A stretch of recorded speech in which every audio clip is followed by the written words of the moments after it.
하나님 말씀 받겠습니다. 하나님 말씀 에스라서 1장 5절서부터 11절입니다. 우리 이 시간 5절까지 한 구절만 볼까요? 이에 유다와 베냐민 족장들과 제사장들과 레위 사람들과 그 마음에 하나님께 감동을 받고 올라가서 예루살렘의 여호와의 성전을 건축하고자 하는 자가 다 일어나니. 아멘.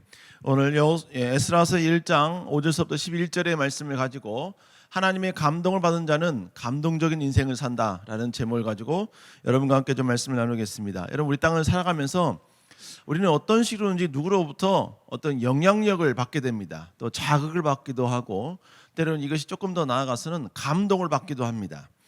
그래서 누군가의 인생 스토리, 어떤 리얼 스토리를 우리가 들으면서 야, 나도 그 사람처럼 살아야지, 그 사람과 같은 인생을 살아야겠다라고 우리는 결정하기도 하고, 때로는 내 인생의 방향을 그렇게 정하기도 하는 것입니다. 왜냐하면 내가 그를 통해서 어느 도전을 받았고 감동을 받았기 때문에 그런 것이죠. 그런데 여러분, 우리는 아무 곳에서나 감동을 받지는 않죠. 여러분, 13일의 금요일 뭐 그런 거 받고 막 감동을 받는다, 이건 조금 이상한 거죠. 그죠? 뭐 공포 영화를 보면서 막 야, 난 너무 감동 받았어. 뭐 텍사스 뭐 이렇게 뭐죠? 전기톱 사건 뭐 그런 거 보면서 야, 진짜 너무 감동적이다. 그런 사람은 아마 없을 거예요. 뒤통수를 한 대 때려줘야죠, 그런 사람들은. 그런데 여러분, 별것도 아닌데 때로는 사람이 감동받을 때가 있죠. 누군가가 여러분 어깨에 떨어진 머리카락을 이렇게 집어서 버려줬어요.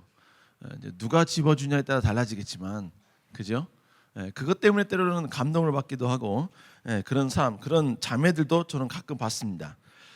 옛날에 유튜브를 보니까 남자와 여자가 서로 사귀는 사이인 것 같아요. 근데 서로 사귀는 사이인데 넓은 퍼블릭한 그런 공공 장소에서 서로 이렇게 대면대면하게 있는 거예요.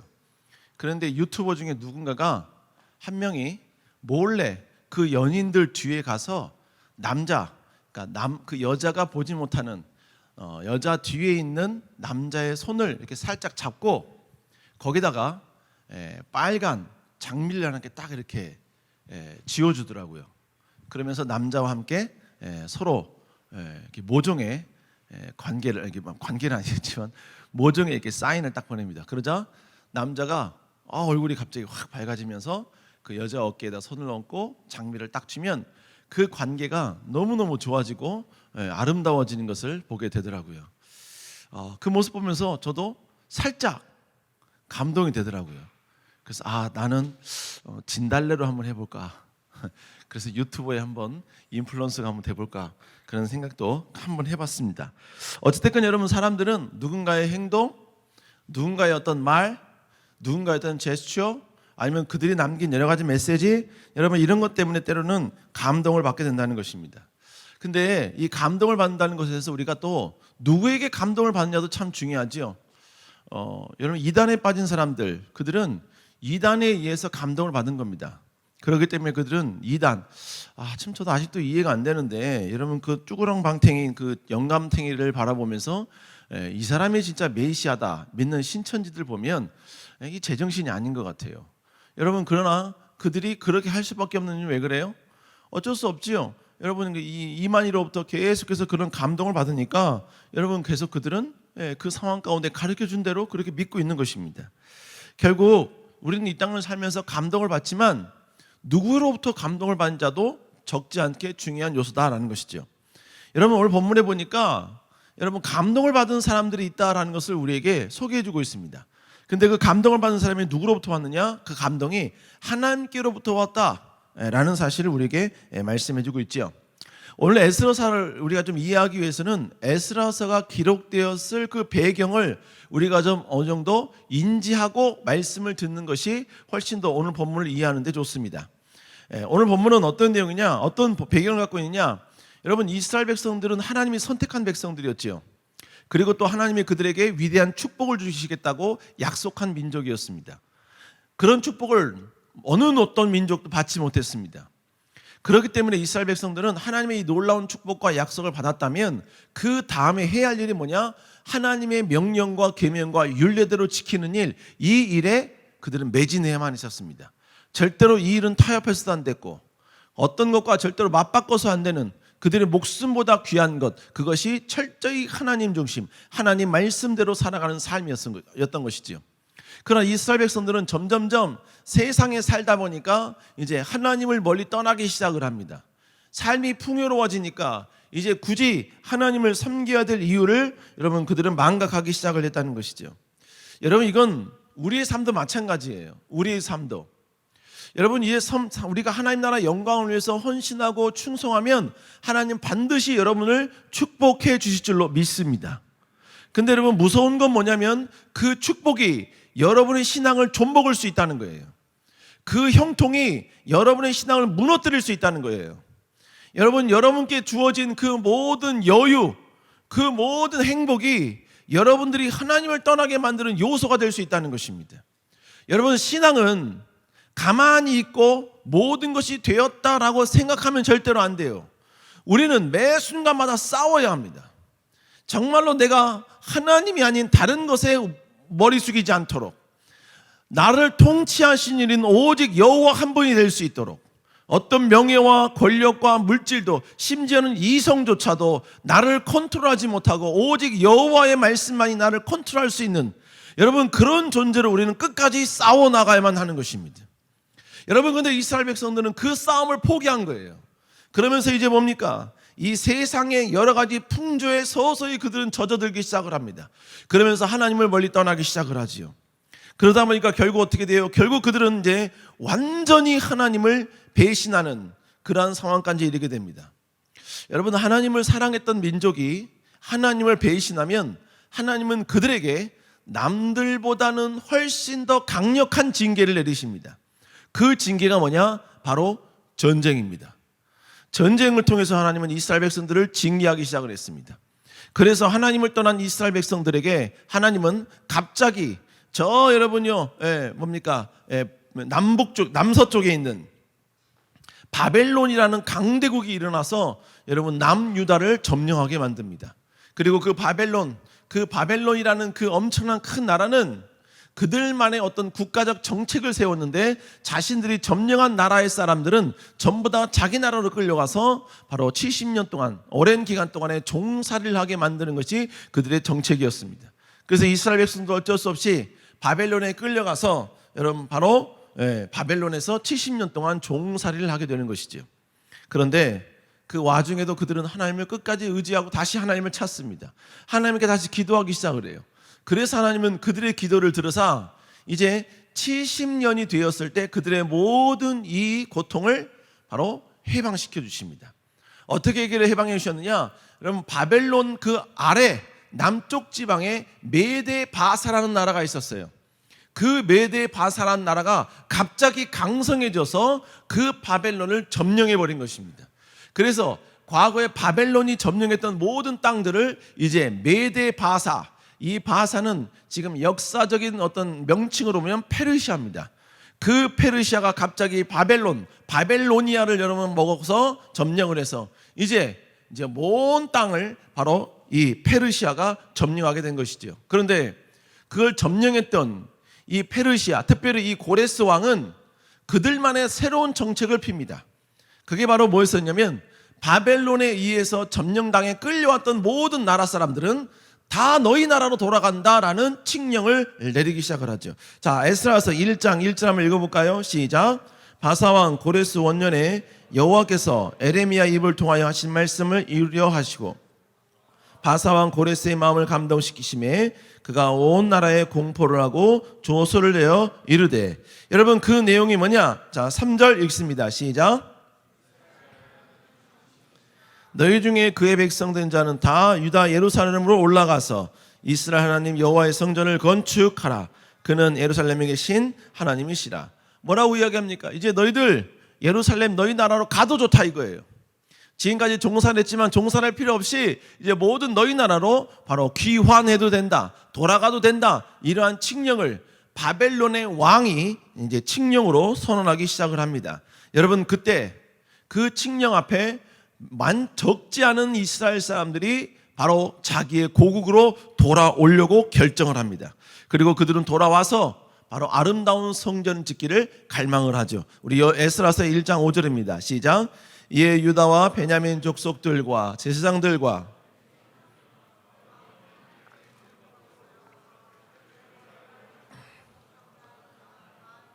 다 일어나니, 여러분 결국 이들은 이제 출발하기 시작을 하죠. 그리고 6절서부터 11절까지는 이 성전을 짓는 데 있어서 하나님께서 많은 사람들을 예비해 두셨다라는 것을 바로 설명해 주고 있습니다. 자, 이것이 오늘 본문의 전반적인 내용입니다. 그러면 오늘 본문을 통해서 우리가 다시 한번 깨달을 할 내용은 무엇인가? 첫 번째로 여러분, 하나님 나라를 회복하려는 선한 사모함이 우리 마음속에 있어야 된다는 것입니다. 여러분, 바사왕 고레스가 이스라엘 사람들에게 고국인 예루살렘으로 돌아가도 좋다라는 칙령을 선언합니다. 그러자 고국으로 돌아가겠다는 사람들이 나오기 시작을 해요. 우리 한번 1장 15절 다시 읽어볼까요? 시작. 이에 유다와 베냐민 족장들과 제사장들과 레위 사람들과 그 마음이 하나님께 감동을 받고 올라가서 다 일어나니, 여러분 여기서 포로 70년 동안 있었던 이들이 이제 결국 거기 있던 사람들이 이제 뭡니까? 오늘 본문에 보니까 여러분 유다, 베냐민, 여러분 또 제사장들, 레위 사람들, 또 그 마음에 하나님의 감동을 입은 사람들이 이제 다시 예루살렘으로 여러분 다시 돌아가기를 소망했다는 것입니다. 여러분 그렇다고 해서 그러니까 결국 이들은 뭐냐면 포로 70년 동안 그들이 나름대로 어느 정도 정착하고 그리고 모든 나름대로 살기에 편안한 모든 인프라를 갖추고 만들어 놓았던 바벨론의 모든 시스템과 모든 조직들, 모든 가구들, 모든 인맥들, 모든 여러분 부동산들, 이거 전부 다 포기하고 예루살렘으로 가겠다는 거예요. 예루살렘으로. 여러분 그렇다고 해서 예루살렘이 살기 좋은 곳이냐? 여러분 전혀 그렇지 않습니다. 전쟁으로 폐허된 곳이에요. 모든 것이 다 황폐한 상황입니다. 예루살렘으로 가면 예루살렘에서 뭘 먹고 살아야 될지 막막한 장소로 완전히 여러분 피폐해져 있어요. 맨 땅에 헤딩하는 것보다 더 힘든 고난만이 남아있다는 것입니다. 그리고 여러분 예루살렘으로 가려면 70년 동안 나름 비록 종살이는 했지만 종살을 하면서 갖고 놓았던 그 모든 것들을 다 버리고 가야 돼요. 여러분 고국으로 돌아간다 라는 게 쉬운 것이 아니라 이것입니다. 여러분 저도 지금 벌써 4년 됐어요. 4년 전에 여러분 저도 미국으로 유학을 갔죠. 잠시 공부하러 갈 때요. 그날은 아직도 저는 생생히 기억이 됩니다. 미국으로 제가 이제 출발을 목요일 날 했는데 목요일 날 월요일서부터 화요일까지 집안에 있는 모든 물건을 다 버리기 시작을 했어요. 버리기 시작을 했습니다. 뭐 침대도 산 지 얼마 안 된, 잠은 무조건 잘 자야 된다 라는 저만의 원칙 때문에 구입하기 쉽지 않은 고가의 매트리스를 구입한 지 1년 만에 그걸 버려야만 했습니다. 그때 당근이 없어가지고 당근만 있었어도 나름 유학자금으로 다 만드는 건데 그게 없어가지고 그걸 전부 다 여러분 2층에서 1층, 우리 집 3층이었거든요. 3층 집에서 1층으로 그냥 전부 다 버려버렸어요. 침대뿐만 아닙니다. TV도 버렸고요. 냉장고, 세탁기, 그리고 옷도 다 버렸어요. 거의 대부분 버렸습니다. 그리고 여러분 제가 축구 좋아하는 거 아시죠? 축구에 관련된 옷도 대부분 다 버렸어요. 대부분 다 버렸습니다. 장비들 다 버렸습니다. 그리고 책도 거의 400kg 정도를 버렸어요. 400kg를 갖다 버렸더니 그 아저씨가 2만 얼마를 주더라고요. 2만 3천 원인가? 줘가지고 에이 더럽다 해가지고 다 헌금해 버렸어요. 여러분 그 많은 책도 다 버렸죠. 그래서 결국은 이민 가방 6개에다 담을 수 있는 여름옷, 겨울옷, 봄옷 요거 하고 그 다음에 가서 공부할 책들 그리고 읽어야 될 것들 몇 개, 여러분 이거 여기다 싸가지고 여러분 미국 땅에 갔어요. 근데 저는 언니가 다시 돌아올 거잖아요. 그래서 제 짐들을 여러분 더 이상 머물 곳이 없으니까 여러 군데에다가 찢어놨습니다. 여러 군데 찢어놨어요. 그래서 여러분 교회 지하 1층에 청년부 선교 짐을 넣어두는 그 저 구석에 아직도 제 책이 몇 박스가 거기 있어요. 지금 가져와야 되는데 힘들어서. 어쨌든 여러분요, 제가 한번 여러분 공부하려고 온 가족들을 데리고 미국으로 한번 가려고 해도요, 모든 걸 다 버리게 되더라고요. 그리고 거기 가서 새로운 걸 다시 다 사야 합니다. 여러분, 그러나 저는 돌아오기 때문에 짐을 좀 분배할 수 있었죠. 갔다 와서 이건 내가 쓸 거니까 이건 버리지 않을 거야. 그래서 양복 같은 것도 여러분요, 어느 정도 제고자고 챙겨놔서 복귀 목사 집에서 조금 갖다 놓고, 아버님이 그때 어머님이 기도원에 계셨거든요. 기도원에도 조금 뭐 갖다 놓고, 이렇게 할 수 있었다고요. 그러나 이들은 그게 아니에요. 이제 바벨론을 영원히 이제 와요. 다시는 돌아올 생각이 없는 장소입니다. 그러니까 모든 걸 다 포기하고 모든 걸 다 버리고 가야만 했다는 것입니다. 그렇다고 해서 예루살렘이 좋느냐? 아니에요.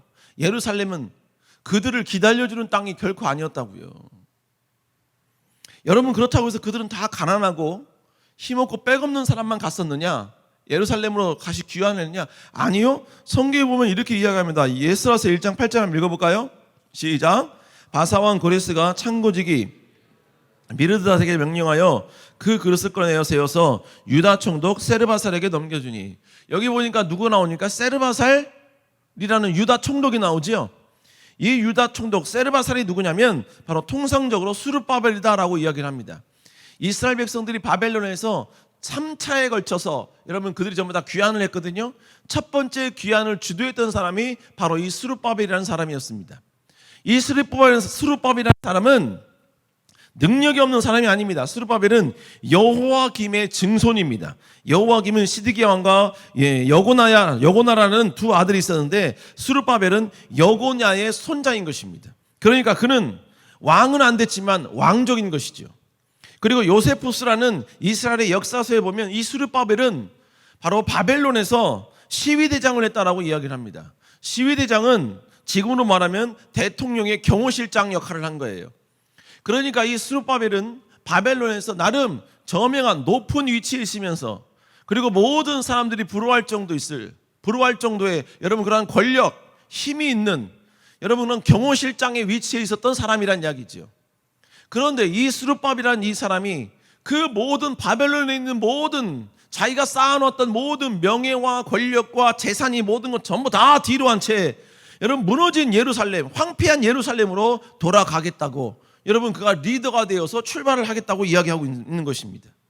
여러분, 그렇다면 왜 이들은 이 모든 것을 다 포기하면서까지 황폐하고 무너진 예루살렘으로 가려고 하는 것일까요?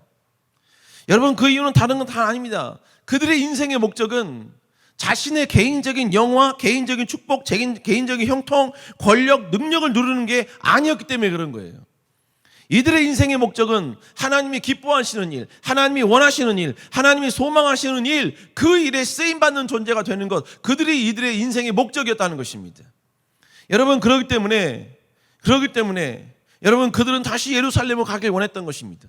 이스라엘 백성들에게는 어떤 사상이 있었냐면, 하나님이 반드시 이스라엘 백성들을 통하여서 온 나라의 제사장 나라가 되게 해주실 거라는 믿음이 있었습니다. 그리고 그 제사장 나라가 되는 그 중심이 어디냐? 바로 예루살렘이라는 그런 확고한 믿음이 있었어요. 그러면 예루살렘이 더 강해야 되거든요. 부강해야 되거든요. 그런데 지금 예루살렘이 황폐해진 겁니다. 무너진 거예요. 그러면 하나님의 약속이 절대로 성취될 수가 없거든요. 그것을 이들은 알았기 때문에 다시 예루살렘을 회복하여 하나님의 그 약속, 이스라엘 백성들을 제사장 나라로 만들겠다는 이 약속을 다시 회복하고 성취하기를 원하는 거예요.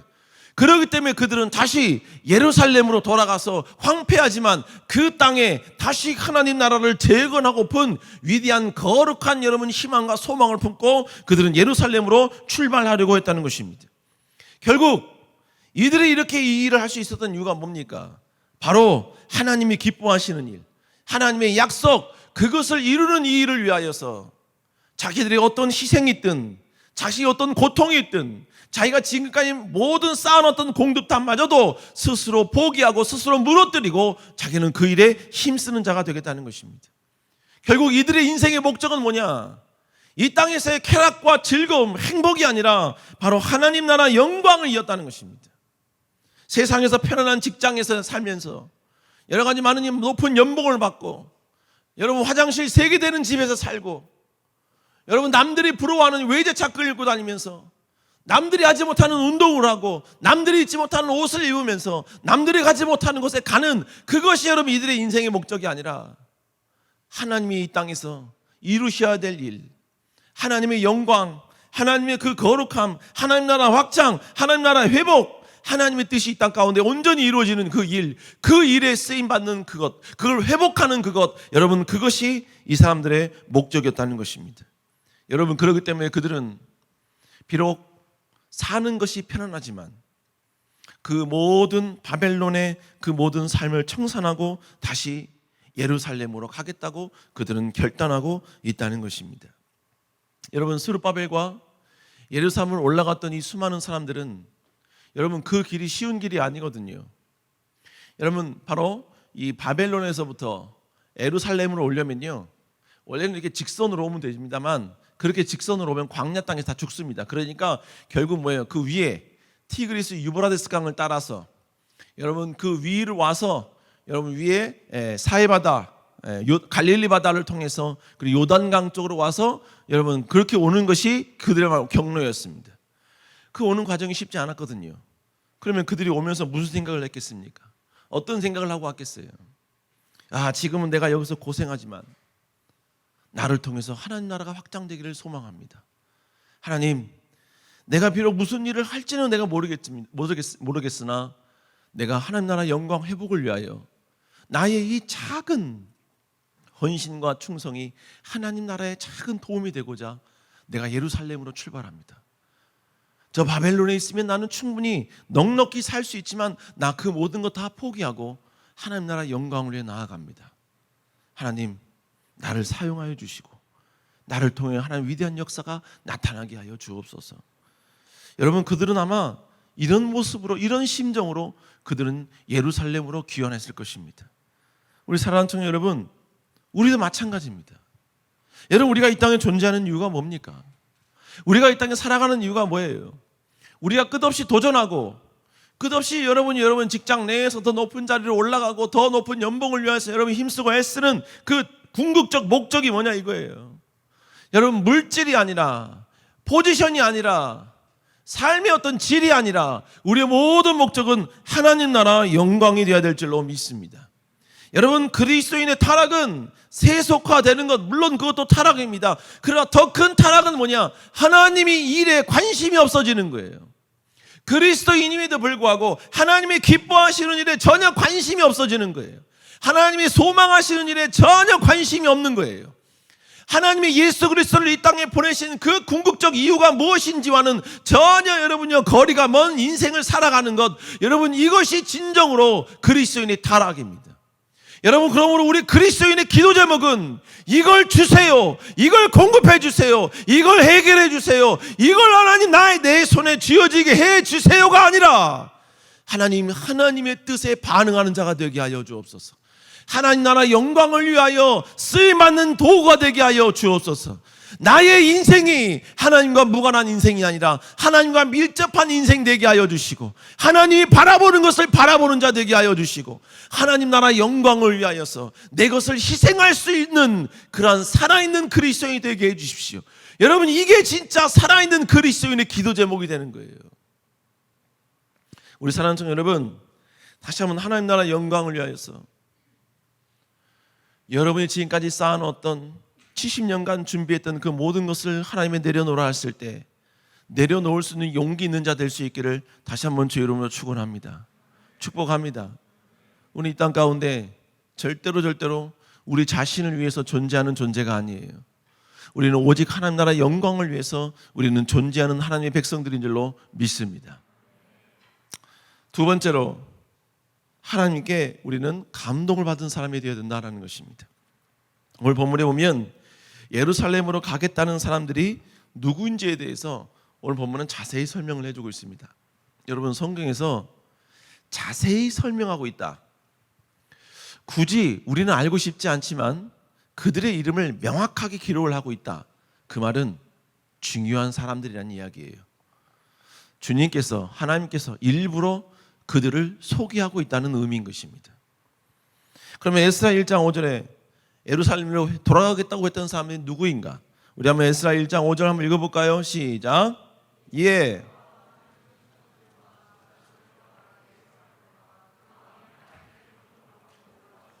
예루살렘의 여호와의 성전을 건축하고자 한 자가 일어나니. 본문에 보니까 예루살렘으로 출발하겠다고 결정한 사람들이 유다, 베냐민 족장, 제사장, 레위 사람들이라고 분명히 그들이 누구인지 신분에 대해서 명확하게 밝히고 있지요. 근데 이들과는 다르게 애매모호하게 설명한 사람들이 있습니다. 분명히 예루살렘으로 가겠다고 결정한 사람들이에요. 근데 앞에서와는 다르게 전혀 여러분 명확하지도 않은 모호함을 가지고 설명한 사람들이 있습니다. 후반절에 보니까 뭐라고 이야기하냐면 그 마음에 하나님께 감동을 받고 올라가서 예루살렘의 성전을 건축하고자 하는 자가 다 일어나니 이렇게 이야기하죠. 결국 뭡니까? 앞에 나와 있는 모든 사람들 플러스 뭐예요? 그 마음에 감동을 입은 사람들이 있었다는 이야기입니다. 감동하심을 입고 예루살렘으로 돌아가겠다고 하는 사람들이 있었다는 거예요. 그 사람들이 누구인지, 어떤 종류의 사람인지, 어느 지파의 사람인지 성경은 침묵하고 있습니다. 하나님은 그의 지파, 그의 성별, 그리고 그의 신앙의 경력, 그의 신앙의 배경, 이거에 집중하지 아니하고요, 그들이 어떻게 예루살렘으로 갈 것을 결정했는지를 오늘 본문은 설명해 주고 있습니다.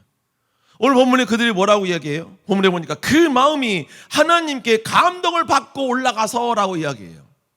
지금 이 사람들은 예루살렘으로 돌아가려고 한 그 모든 결정은 어떻게 결정이 되었느냐? 하나님이 그들의 마음 가운데 감동을 주신 거예요. 하나님께서 그들 마음을 동요케 하신 것입니다.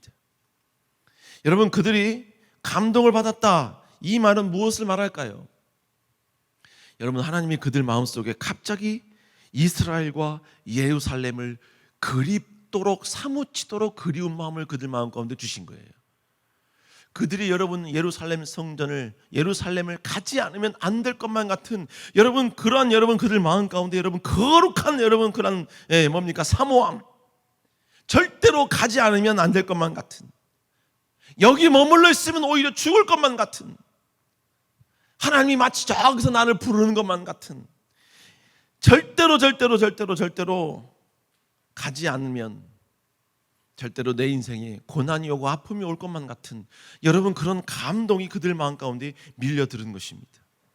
여러분, 그랬을 때 그들은 그 모든 걸 전부 다 뒤로 한 채 당당하게 갈 것을 선택하고 결정했다는 것입니다. 결국 뭐예요? 그들이 예루살렘으로 가겠다는 감동을 받았다는 얘기 뭘 말하는 겁니까?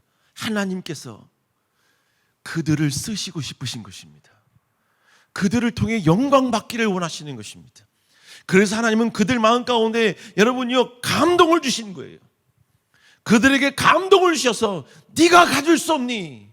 나는 예루살렘이 회복된 걸 즐거워하고 기뻐하는데 제발 네가 가질 수 있겠니? 나는 네가 필요하다. 내가 너를 통해 영광 받길 원한다. 내가 너를 통해 다시 한번 하나님의 거룩한 나라를 회복하길 원한다. 제발 반응해 주었으면 좋겠다. 반응해 줬으면 좋겠다. 여러분, 이것이 결국 뭡니까? 하나님이 그들 마음 가운데 감동을 주셨다는 것입니다. 우리 사랑하는 청년 여러분, 우리가 진정한 복된 사람은 누구냐? 거룩한 하나님 나라 영광을 위하여 감동을 입는 사람이에요. 감동을 입은 사람, 하나님의 이름을 위하여서 내가 이 일은 꼭 해야겠다, 이 일은 꼭 내가 하고 싶다, 이 일은 내가 정말로 하나님 나라 영광을 위해서 해야 될 거룩한 내 마음 가운데 소망이 내 안에 막 솟구치고 있다. 이러한 감동 있는 사람이 돼야만 한다는 것입니다. 그래서 여러분, 목사님은 가만히 있는데 청년들이 와서 목사님, 이건 하나님 나라 영광을 위해서 이런 일은 해야 합니다. 이런 일은 정말로 해야 합니다. 목사님, 내가 그 일을 하겠습니다. 내가 그 일을 하겠습니다. 또 나는 목사님은 가만히 있는데 또 누가 똑똑똑 들어와서 목사님, 이번에 이 일은 이렇게 해야 합니다. 그 일 내가 해보겠습니다. 아, 그래, 알았다, 네가 해봐. 또 가만히 있는데 또 똑똑똑똑똑 목사님, 이번에 이런 일이 있는데 이런 일을 하니까 너무너무 아름답고 좋은 것 같아요. 이런 일 내가 한번 하겠습니다. 내가 하나님 나라 영광을 위해 한번 쓰임 받겠습니다. 여러분, 이렇게 내 마음 가운데 하나님 나라 영광을 위하여서 하나님이 주신 거룩한 여러분이요, 그 사모함 때문에 열정적으로 여러분 도전하는 자가 필요하다는 것입니다. 근데 여러분, 이 감동이 어떻게 생겼다고 이야기해요? 오늘 본문에 보니까 하나님이 주셨다라고 이야기하고 있습니다. 자기가 스스로 만들어내는 게 아니에요. 하나님이 그들 마음 가운데 주셨다는 것입니다. 우리 사랑하는 청년 여러분, 목사님이 이 말씀을 쭉 묵상하면서 저도 좀 기도 제목을 바꿔야겠다라고 생각을 했어요. 하나님 날 이렇게 써주십시오, 이렇게 써주십시오, 이렇게 써주십시오. 물론 그 기도가 틀린 기도는 아니에요. 그러나 하나님, 나는 부족하지만, 나는 연약하지만 하나님이 필요하시는 일에 내가 도구가 될 수 있도록 내 마음에 감동을 주십시오.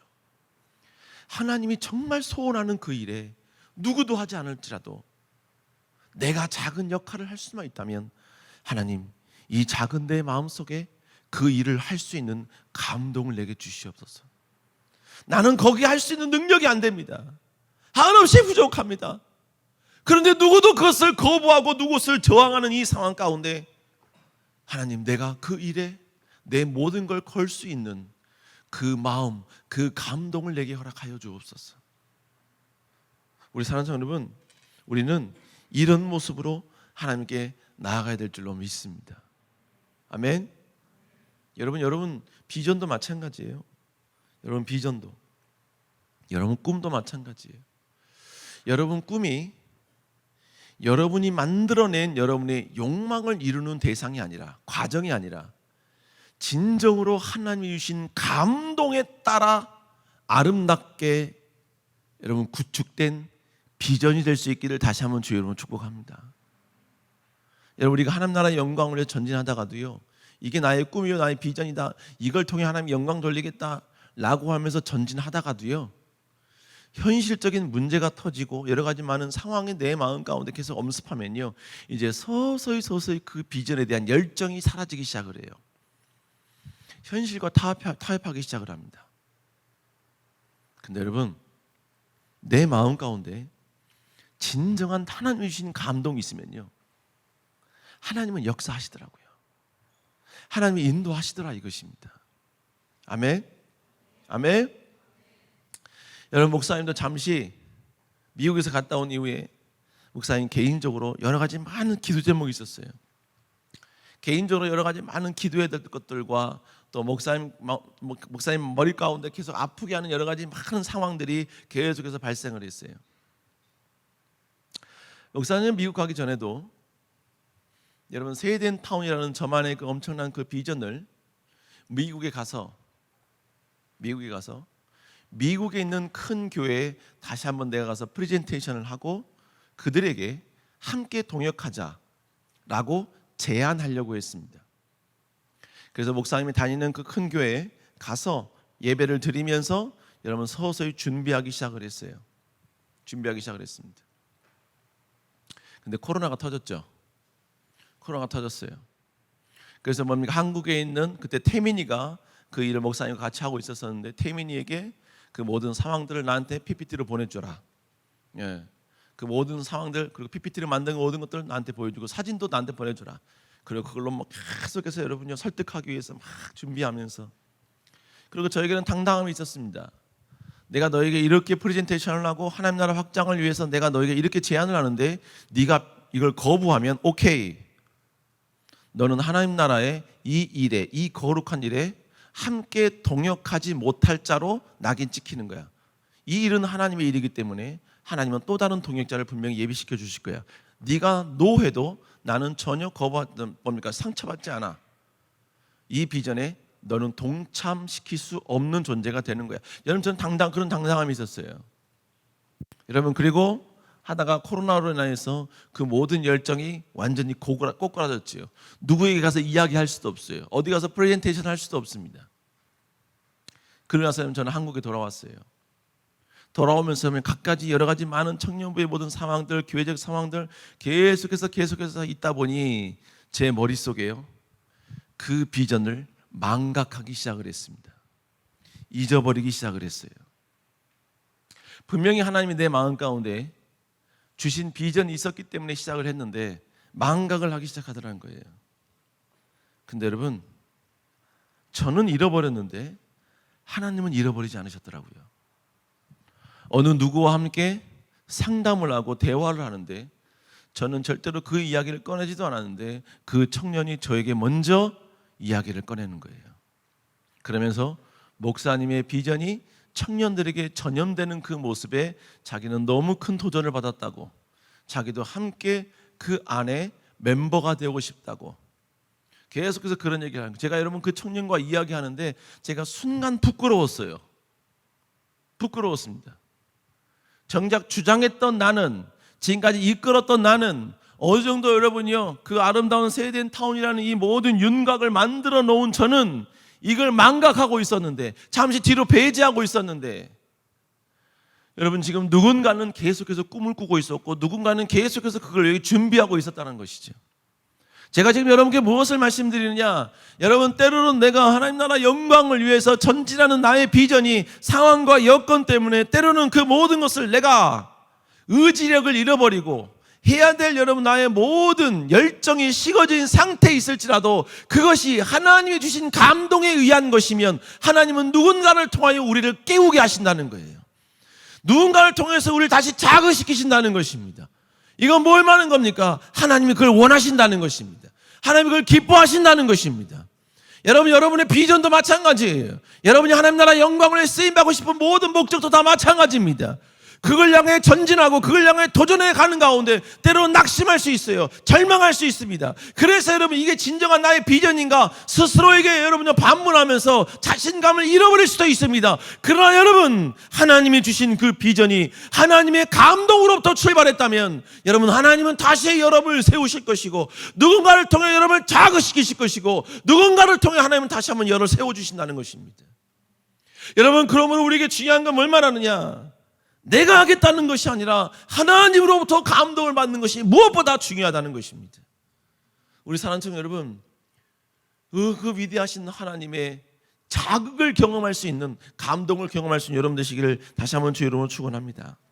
근데 여러분 오늘 본문에 보니까 이 사람들이 감동받았어요. 하나님께 감동받았어. 근데 감동을 받아서 결국 이 사람들이 하고 싶은 게 뭐였어요? 하고 싶은 게, 우리 다시 한번 에스라서 1장 5절 다시 한번 읽어볼까요? 에스라서 1장 5절 시작.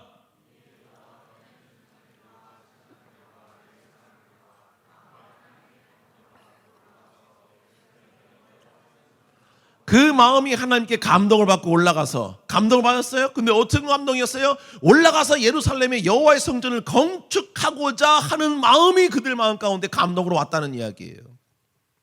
결국 이들은 어떤 사람이었습니까? 예루살렘으로 돌아가서 예루살렘에 다시 땅을 기경하고 다시 집을 짓겠다는 게 아니었어요.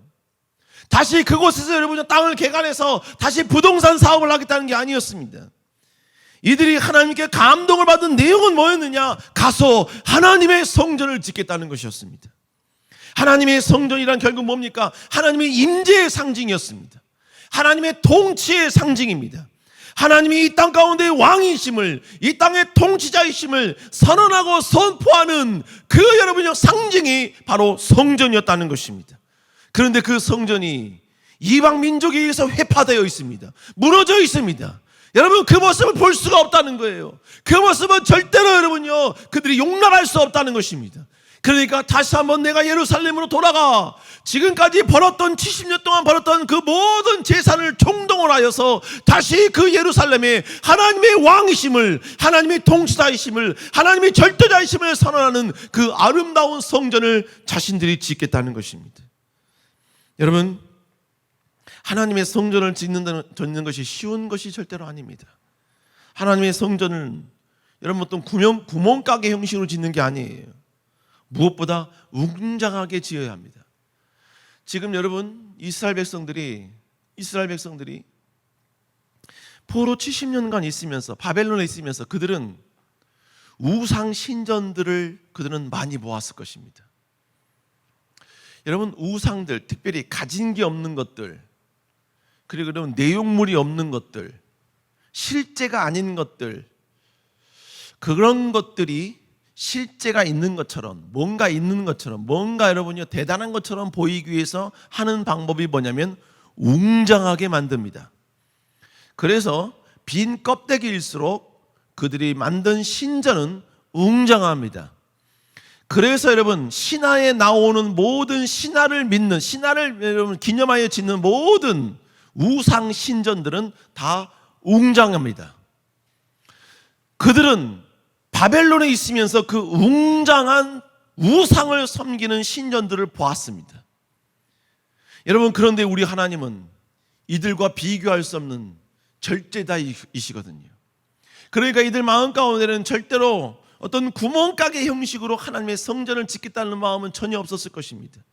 그들은 우상의 신전보다 더 월등하고 웅장하고 아름답게 하나님 나라 성전을 지어드리고 싶은 그런 마음이 있었다는 것입니다. 여러분, 그런 마음이 있으면 있을수록 그들의 희생은 더더욱 커집니다.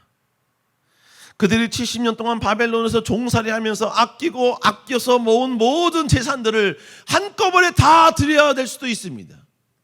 다 희생해도 모자랄 수도 있습니다. 여러분, 그럼에도 불구하고 그들이 하나님의 마음에 감동을 받아 성전을 지으러 여러분 예루살렘에 떠나겠다는 것은 자기의 모든 것들을 다 하나님 나라 영광을 위해 희생해도 좋다는 결단인 것입니다. 다 드려도 여러분요 자기에게는 그것이 행복이라는 그런 여러분 감격이 그들 마음 가운데 있었다는 것입니다. 우리 사랑하는 청년 여러분, 이들의 이 모든 모습들은 이 땅을 살고 있는 우리들에게 귀감이 되어야 될 줄로 믿습니다. 여러분, 하나님 나라 영광을 위해서, 거룩함을 드러내기 위해서 나의 희생을 여러분요 거부하고 저항하고 그 희생을 여러분요 안타까워한다면 여러분, 그는 절대로 하나님을 진심으로 사랑한다고 말할 수 없는 사람이에요. 여러분, 내가 가지고 있는 그 모든 것들을 통해 하나님 나라 영광을 위해 쓰임받을 수 있다는 것, 이건 우리 그리스도인의 기쁨인 줄로 믿습니다. 여러분, 우리가 언제 그리스도의 영광을 위해서 불편해 볼 수 있습니까? 우리가 언제 여러분요 하나님 나라 영광을 위해 여러분 불편해 볼 수 있고, 우리가 하나님 나라 영광을 위해서 여러분 우리가 언제 여러분 좀 어색함과 편안치 않은 이 모든 것들을 경험해 볼 수 있냐 이거예요. 그것은 하나님 나라 영광을 위해 나를 희생할 때 이 모든 게 가능한 거예요. 우리가 여러분 예수 그리스도를 위해서 언제 핍박받아 봅니까?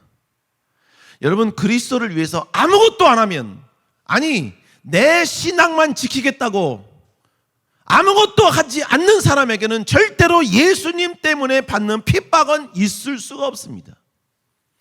그러나 여러분, 조금이라도 하나님 나라 영광을 위하여, 복음을 위하여 그 예수님의 명령에 순종하겠다고 순종하는 사람에게는 반드시 핍박이 옵니다. 반드시 조롱이 옵니다. 반드시 여러분 수많은 사람의 손가락질이 오게 됩니다. 그 손가락질이 거북하여 그 손가락질이, 그 핍박이 여러분요 부담이 되어서 예수 그리스도가 구주라는 사실을 침묵하면, 예수 그리스도를 부끄러워하면, 예수 그리스도를 전하는 것을 여러분 창피하면 그 모든 건 없을 수 있습니다. 그런데 여러분, 우리가 이 땅에 그러려고 태어난 존재입니까? 우리가 그런 모습으로 태어날 존재입니까? 우리가 예수 그리스도를 통해 어마어마한 선물, 구원을 받았다면 우리는요 예수 그리스도를 위하여 희생하지 못할 것이 없는 그런 존재가 되는 것입니다. 제가 몇 번 이야기하지만 여러분, 만약에 하나님께서 우리를 천국 가려면 각 개인마다 최소한 30억씩 하나님께 바쳐야지만이 천국 갈 수 있다라고 선언해 놓는다면 여러분들 30억씩 다 바쳐야 돼요. 30억 너무 크니까 나는 바치고 싶지 않습니다. 여러분, 그 사람은 진정한 지옥이 뭔지를 모르는 사람이에요. 저도 만약 그러면 밤에 대리운전 뛰고 새벽기도 끝나면 바로 배달의 기사 해야 합니다. 그래서 뭡니까? 30억 마련해야 돼요. 이 30억은 아들, 딸한테, 와이프한테 줄 수 없어. 왜? 내가 먼저 구원받아야 돼. 내가 먼저 구원받고 그 다음에 이제 와이프를 살려야 될지 자녀를 살려야 될지 그 나중 일이에요. 여러분, 30억을 바쳐서 천국 가는 것도 우리에게는 어마어마한 은혜입니다. 어마어마한 축복이에요. 근데 우리 하나님이 그렇게 하셨어요? 아니요. 왜요? 29억 9,999원 벌고 마지막 1원 벌려고 하는 그때 죽으면 지옥 가는 거잖아요. 하나님은 여러분 절대로 그런 것 때문에 천국 못 갈 사람이 있으면 안 되는 걸 알기에 하나님은 그 방법이 아니라 모두가 여러분 천국 갈 수 있는 길을 마련해 놓으신 거예요. 지금 제가 여러분께 뭘 말씀드리느냐, 여러분 우리가 천국이라는 그 위대한 선물 받았으면 우리는 하나님께 희생하지 못할 게 아무것도 없다는 것입니다. 아무것도 없는 거예요. 하나님이 지금 당장 여러분에게 기도하다가, 오늘 토창 끝나고 기도하다가 하나님이 갑자기 여러분의 감동 주셔서 2024년부터 30년간 아프리카 우간다에 가서 선교 좀 해라 라고 했을 때 할렐루야 아멘 하고 가야 돼요. 왜? 구원 주신 게 너무 감격스럽기 때문에 그런 거예요. 응? 또 오늘 또 토찬 때 기도회 때 방패 기도하지 말고. 여러분 지금 이 사람들은 하나님 나라 영광을 위하여서 그 어떤 희생이 있을지라도 그들은 모든 희생 감당하면서 예루살렘으로 가겠다고, 그리고 그곳에서 여러분 성전을 짓겠다고 그들은 고백하고 있다는 것입니다. 우리 사랑하는 청년 여러분, 우리도 이런 사람이 되어야 될 줄로 믿습니다. 오늘 목사님이요, 우리 청년 가운데 한 명 결혼식장에 주례를 하러 갔다 왔습니다. 주례를 하고 나서 밥을 먹는데 우리 청년 2명이 밥을 먹고 있길래, 우리 청년이었는데 우리 청년이 있다가 결혼해서 지금 이제 우리 교회 집사님이 돼가지고 저희 둘이 앉아 있었어요. 그래서 같이 앉아서 밥을 먹었습니다. 근데 그 중에 한 명이 있었어요. 이 한 명은 정말로 애가 스페셜한 애입니다. 스페셜한 애예요. 이 아이의 시작은, 이 아이는 아니죠. 지금 뭐 거의 13기니까 아이는 아니고 저한테는 아이예요. 아직도 애기야. 아직도 애기. 이 청년도 아니고 뭐라 그래야 되지? 집사라 그래야 되나? 또 설교 중에 집사라고 하면 안 되잖아요. 집사님이라고 해야 되잖아. 하여간 얘는, 이 아이의 시작은 안티 크리스찬이었습니다. 좌파 정당에 몸담고 있으면서 청년분과 분과장이 돼서 여러분 교회를 핍박하고 도전했던 사람이었어요. 그런데 거기서 엄청난 큰 일을 당해서, 배신을 당해서 여러분 완전히 거기서 나와서 7망7족 가운데 여러분 우리 교회 아래에 있는, 단국대 출신이었거든요. 우리 교회 아래에 있는 편의점에서 알바를 하다가 때마침 우리 청년의 회장이었는데 얘도 마찬가지로 여러분 세상에서 방랑 생활하다가 여러분 뭐 국내 선교 업라이스 캠프 가가지고 인생이 변화돼서 업라이스 캠프에서 술과 담배가 그 즉시 다 끊겨서 막 찬양하면서 돌아올 때, 그때 낙산이었거든요. 돌아오는 시간이 4시간 정도 걸리는 기간이었는데 4시간 동안 찬양하고 오더라고요. 저는 걔 설득해서 개종시킬까도 생각을 했어요.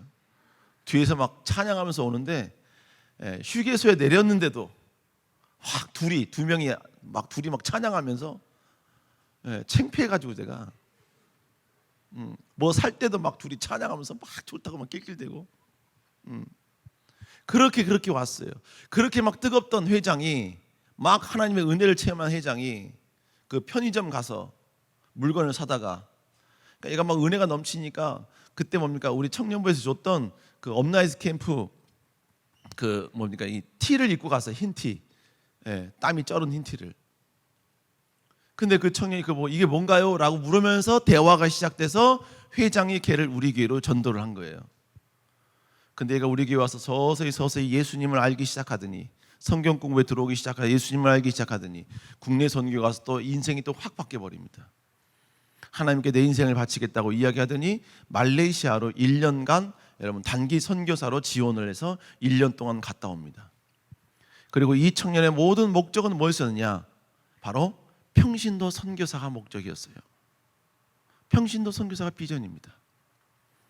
그래서 여러분 이 청년은 평신도 선교사를 하기 위해서 그곳에 가면 여러 가지 비자의 문제가 생기기 때문에 수입이 있을 수 없기 때문에 그는 지금부터 벌어둔 이 모든 일들을, 모든 재물들을 차곡차곡 다 모아서 여러분 말레이시아에 가서 선교하는데 필요한 그 모든 자금들을 만드는 일에 집중을 하고 있습니다. 그래서 저에게 막 이런저런 이야기하는데 막 여러 가지 뭡니까? 투자를 이렇게 해라, 배당금을 이렇게 받으면 됩니다, 목사님. 말레이시아에 가서 저는 더 이상 고민하지 않고 사용만 할 겁니다. 왜냐하면 다달이 얼마씩 배당금이 나오면 그 배당금 갖고 말레이시아에서는 살 수 있기 때문입니다. 그래서 제가 물었습니다. 너 몇 년 후에 갈 거냐? 3년 후에 갈 겁니다. 왜 3년 후에 가냐라고 말했더니 3년 후에 가는 이유가 있어요.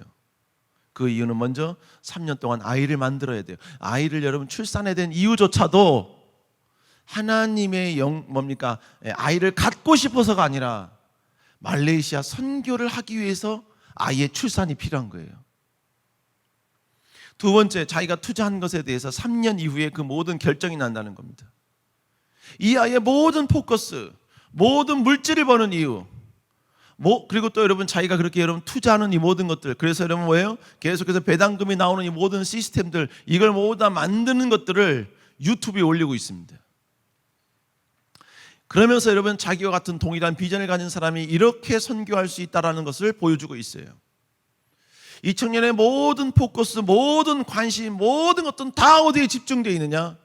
바로 하나님이 자기를 부르신 그 부르심에 집중이 되어 있습니다.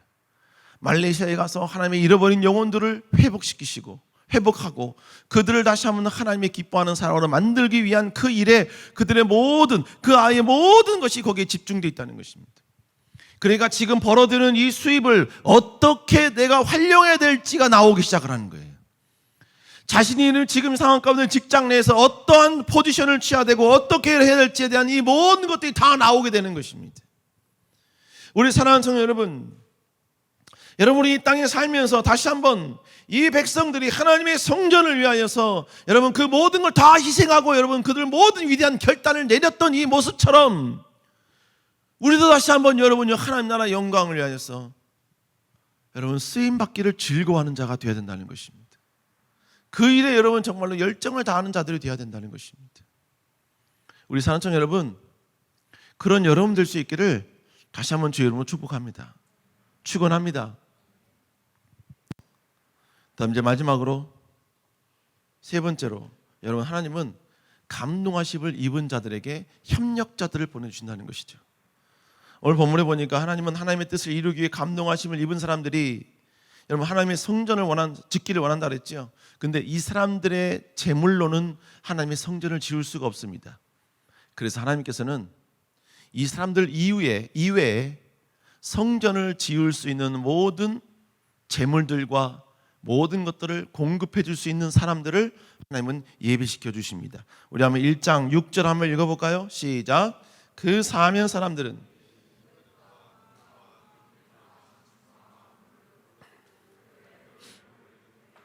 오늘 본문에 보니까 뭐라고? 그 사면 사람들이라고 이야기하죠. 그 사면 사람들은 누구냐? 이스라엘 백성들이 아니에요. 이방 민족들입니다.